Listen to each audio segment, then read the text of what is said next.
Yeah, hi, I'm Leona and I'm one of the pastors here at Hills. And I was thinking about the book of Habbakuk a lot lately.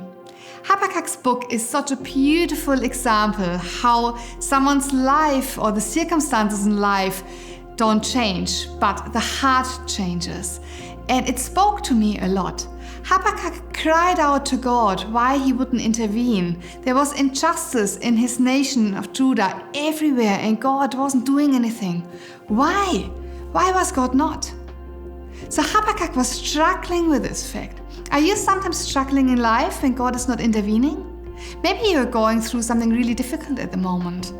Like you just are facing a diagnosis and it's not easy for you to handle, or you lost your job, or whatever this may be. Why is God not doing anything about it? Well, in the book of Habbakuk, we learn that God is at work and that He is doing it in His way. We also can learn that God is in charge of all of world's history, past, present, and future, and that He is able, like He can raise nations down and bring nations down. He is the Lord of Lords and the King of Kings. And we also learn in the book of Habbakuk how God does not have to meet your expectations, because He's God. When God answered Habbakuk, He wasn't defending Himself in what He was doing. He answered in 3 imperatives. He said, look, see, and be astounded. And we could see that the Lord was at work, differently to how Habbakuk thought it would happen. But God is always at work, and He is at work in your life. And this is such an encouragement. So can I ask you that when you think of this difficult circumstance that you're currently facing, do you trust in your own expectations that you have on God? Or do you put your faith and your trust on the Lord's character? And this is a pretty deep question to think about.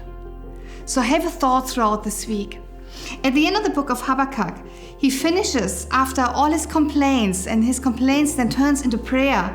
And then he finishes with the sentence, "So the fig tree does not bud, and there are no grapes on the vines. Though the olive crop fails, and the fields produce no food. Though there are no sheep in the pen, and no cattle in the stalls, yet I will rejoice in the Lord. I will be joyful in God my Savior." May we all just be joyful in the Lord, because He's our Savior.